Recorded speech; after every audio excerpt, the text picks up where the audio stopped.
Sa ibang balita, magpapatuloy ang pagpapairal ng demokrasya sa bansa sa ilalim ng Administrasyong Aquino. Ito ang tiniyak ng Pangulo sa kanyang pagsasalita sa John F. Kennedy School of Government sa Harvard College sa Amerika. Dito inilatag ng Pangulo ang mahalagang pulisiya ng bansa. Kabilang dito ang paglaban sa korupsyon at anumang uri ng katiwalian na ayon sa Pangulo ay isa sa mga hakbang para makabangon ang bansa sa pang-aabuso. Narito ang ulat ni Rocky Ignacio. Tiniyak ni Pangulo Aquino na tuluyan ang nagwakas ang yugto ng diktadorya sa Pilipinas sa ilalim ng kanyang pamahala. Sa forum na inorganisa ng John F. Kennedy School of Government, sinabi ng Pangulo na hindi mababawi ang pagbabalik ng demokrasya sa Pilipinas sa ilalim ng liderato ni dating Pangulong Corazon Aquino. When we regained our freedom, there was a popular song that said that we will never allow the aberration that was martial law to happen again. And starting in 2001, however, my predecessor, instead of learning the lessons of martial law, seemingly adopted Mr. Marcos's handbook on how to abuse the democratic process. At the end of her regime, our people were so apathetic to all the scandals and issues affecting her and government's inability to effect change that the overwhelming ambition of so many was to leave the country. We have now an estimated 10 million of our countrymen, 10% of the population residing and working abroad. Gate ng Pangulo, unang naging hakbang para makabangon ng bansa sa pang-aabuso at karalitaan ay ang paglaban sa korupsyon at lahat ng uri ng katiwalian. Mahalagaan niya nakasabay ng reforma ang pagbabalik ng tiwala ng taong bayan sa pamahalaan. Our aspirations were summed up in a campaign slogan: eliminating corruption would eliminate poverty.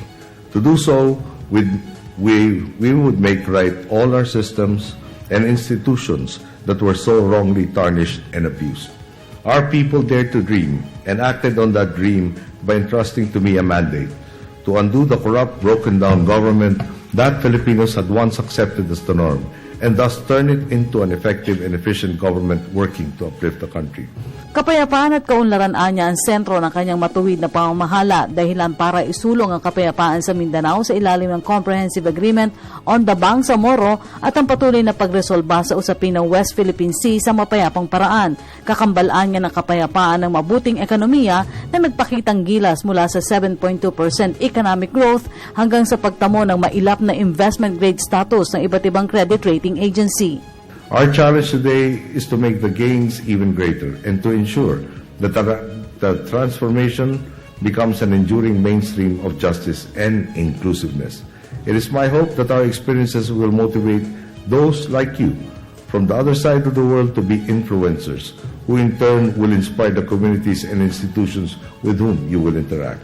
Ibinida ng Pangulo na iba na ang Pilipinas ngayon kung saan taglay ang potensyal sa larangan ng pamumuhunan. Kabilang sa mga nakakatulong sa kanya sa pamamahala ay ang mga nagsipagtapos rin anya sa Harvard University na sina DBM Secretary Florencio Abad, Secretary Francis Pangilinan, DSWD Secretary Dinky Soliman at PMS Chief Julia Abad.